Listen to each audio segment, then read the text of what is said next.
Ankita Robin and welcome to SG Global News. From the confirmation and first Holy Communion of a 94-year-old woman in Tulsa to the story of the oldest person on earth who just so happens to be a Catholic nut from Brazil, we have many stories to cover.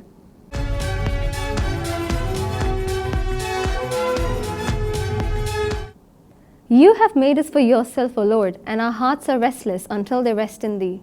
St. Augustine's words perfectly encapsulate man's deep yearning for God. This longing was recently answered in an extraordinary way by a woman from Tulsa embracing the Catholic faith in the 10th decade of her life. Her conversion serves as a powerful reminder that it is never too late to respond to God's call, offering hope to those on the verge of joining the one holy Catholic and Apostolic Church. A 94-year-old lady was brought to full communion with the Catholic Church last weekend in downtown Tulsa in the United States. A priest of the Diocese of Tulsa, Father Brian O'Brien, shared the news on X, adding, "It's never too late." Captioned, "It happened." The picture he posted showed an old lady in a wheelchair accompanied by an elderly lady about to receive Holy Communion from a priest. Viewed more than 27,000 times, users shared their joy, giving praise and thanks to God. "What a blessing," one user commented, while many others wrote the news was simply wonderful and beautiful.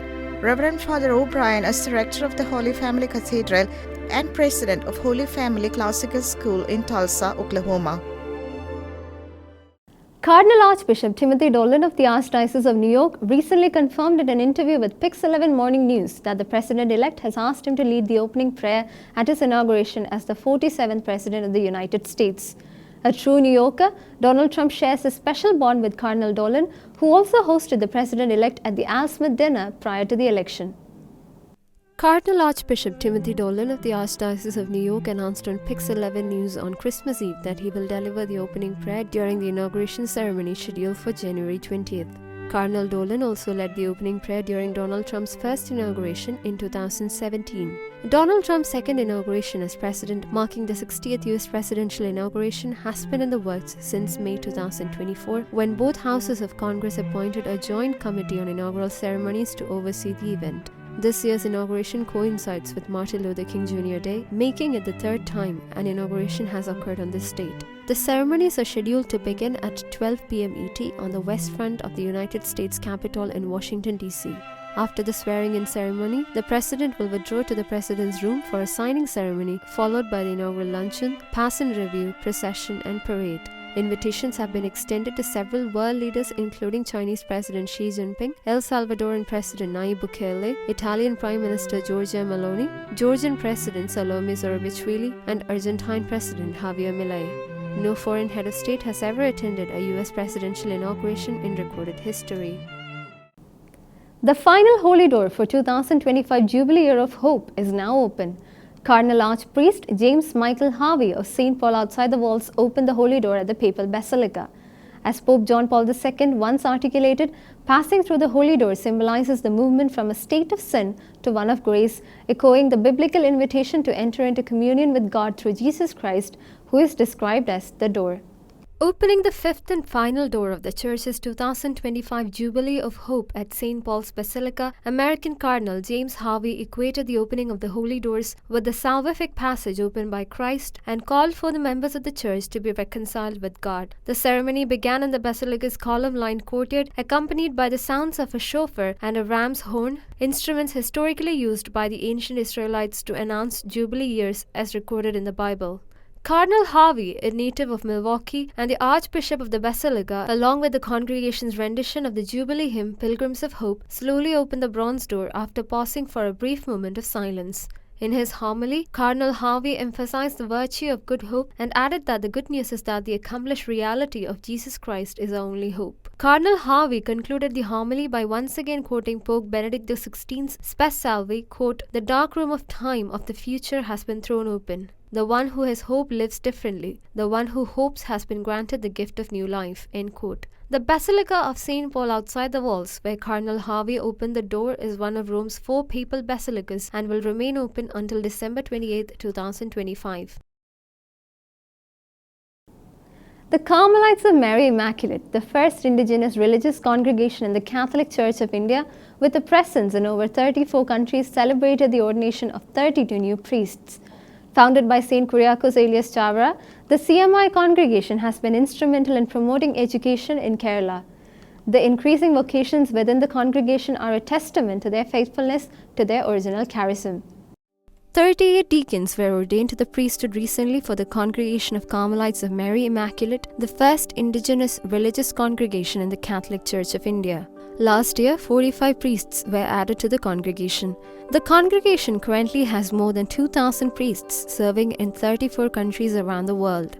The CMI priests serve God and people through various ministries in education, healthcare, social work, and evangelization. 9 of the congregation's priests have been ordained as bishops. Headquartered in Chavara Hills, Kochi, the congregation is divided into 15 provinces, 2 regions, and 6 sub-regions. The CMI congregation was founded in 1831 at Mananam, Kerala by Father Thomas Palakil, Father Thomas Porukara, and St. Kuriakose Elias Chavara. The spirituality of the Carmelites of Mary Immaculate is influenced by the Carmelite tradition, which places a strong emphasis on contemplative prayer. Father Kuriakose Elias Chavara played a significant role in promoting education in Kerala. He started the first Catholic Sanskrit school in 1846 and contributed to the establishment of many schools. He was canonized on November 23, 2014. The present Prior General of the congregation is Father Thomas Chantamparambal CMI. With more than 200 mission stations and 23 renewal centers worldwide, the congregation is actively spreading the gospel of Christ. The 18th Decennial Exposition of the relics of St. Francis Xavier, often referred to as the Second Apostle of India, has come to a close. The incorruptible body of the saint was brought back to Bom Jesus Basilica, where it will be interred until the foreseeable future. According to reports, over 8 million individuals made a pilgrimage to Old Goa to venerate the relics of this holy saint. The decennial exposition of the relics of St. Francis Xavier concluded prayerfully in Goa, leaving an indelible mark on the legacy of Indian Christians. Reportedly, 8 million faithful made a pilgrimage to Old Goa to venerate the incorrupt body of the saint. On January 5th, the relics of St. Francis Xavier were transferred back to the Bom Jesus Basilica from the Say Cathedral during the closing ceremonies of the public exposition.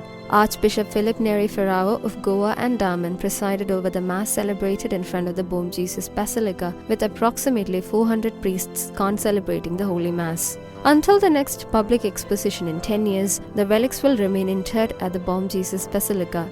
This year's decennial exposition began at the Say Cathedral in Old Goa on November 21st and was preceded by 2 years of spiritual preparation. The history of the relics is steeped in faith and wonder. When the Portuguese opened the tomb of St. Francis Xavier to bring his body back to Goa, they discovered that it remained incorrupt. His body arrived in Goa on December 11, 1553, and in March 1554 it was first exposed for public veneration. On 12th March 1622, Pope Gregory XV declared him a saint, and his feast is celebrated annually on December 3rd. The incorrupt body of St. Francis Xavier, often referred to as the Second Apostle of India, was placed in a silver casket and interred at the Bom Jesus Basilica in 1637. This basilica, a UNESCO World Heritage Site, continues to be a major pilgrimage destination for Christians worldwide. The distinction of the world's oldest living person now belongs to a Catholic nun from Brazil. The 117-year-old nun, who loves football, enjoys making miniature paintings, and is known for playing pranks on her fellow sisters, credits her longevity to her Catholic faith and to Jesus Christ, whom she calls the secret of life. Longevity Quest, an organization that tracks supercentenarians around the globe, released a statement on Saturday declaring that a 117-year-old circle-loving nun from Brazil now holds the distinction of the world's oldest living person. Sister Ina Canavaro, a native of Porto Alegre, was crowned the world's oldest living person after Tomiko Ituka passed away in Japan at the age of 116 on December 26, 2024. In a video published by Longevity Quest, the now wheelchair-bound nun credits her longevity to her steadfast Catholic faith. Attributing her longevity to the Lord, she said, quote, "He is the secret of life. He is the secret of everything," end quote. Her nephew in the video mentions her favorite pastime activity, which includes making miniature paintings of wildflowers. Sister Canavaro is also known for being a prankster among her fellow sisters. The nuns who care for her say that it is her humorous nature that keeps her young and vibrant even at the age of 117. In her spare time, Sister Canavaro chants the Hail Mary and believes that her prayers to Mother Mary have helped her reach this milestone and beyond. She is also an avid football fan, and her local club Inter celebrates her birthday every year with a cake and balloons in the team's red and white colors. The nun was honored by Pope Francis on her 110th birthday and is now the second oldest nun ever documented after Lucille Randon from France, who lived to 118. That's all for today. Until we meet again, God bless and thank you.